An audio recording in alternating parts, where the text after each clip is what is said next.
अंधेरी रात थी, अंधेरी रात थी। सरवर नीर दोनों भाई पहरे पर थे, आपस में बातें कर रहे थे। सरवर छोटे भाई नीर को अब बीती कहानी सुना रहा था। सरवर छोटे भाई नीर को अब बीती कहानी सुना रहा था। संयोग की बात थी, यह उसी सौदागर का जहाज था जो भटियारी की सराय से रानी अम्बली को लेकर आया था। रानी अम्बली उनकी सारी कहानी सुन लेती है। दोनों पहरेदारों पर चोरी का आरोप लगाकर सौदागर से कहकर उन्हें राजा के सामने पेश करवा देती है और रात वाली कहानी फिर से सुनाने के लिए कहती है। तो दोनों भाई किस तरह से राजा के सामने अब बीती कहानी सुनाते हैं। पहलवानों, लिखा है, किस्मत से परमात्मा जब रूठ जाता है, किस्मत से परमात्मा जब रूठ जाता है तो इंसान का हर सहारा छूट जाता है। वक्त से क्या शिकायत करें, वक्त से क्या शिकायत करें, तो वक्त की बात होती है। हर बात की बात वो बात नहीं कहते, ये तो वक्त की बात होती है। तो दोनों भाई सरवर और नीर कैसे सुनाते हैं।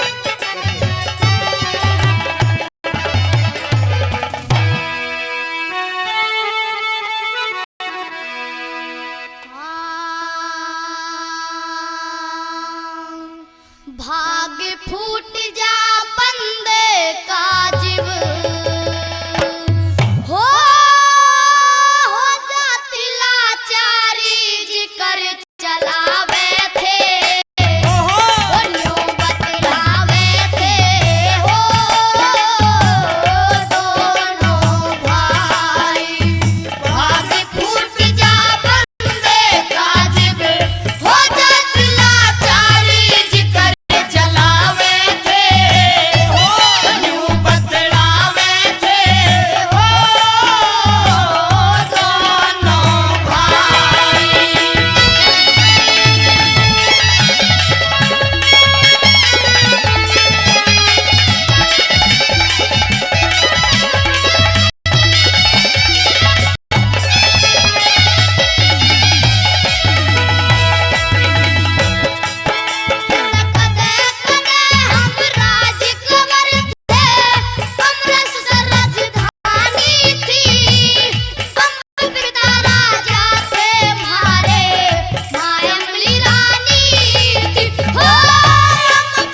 होकर भाई 2100 रुपये देते हैं भाई के लिए भी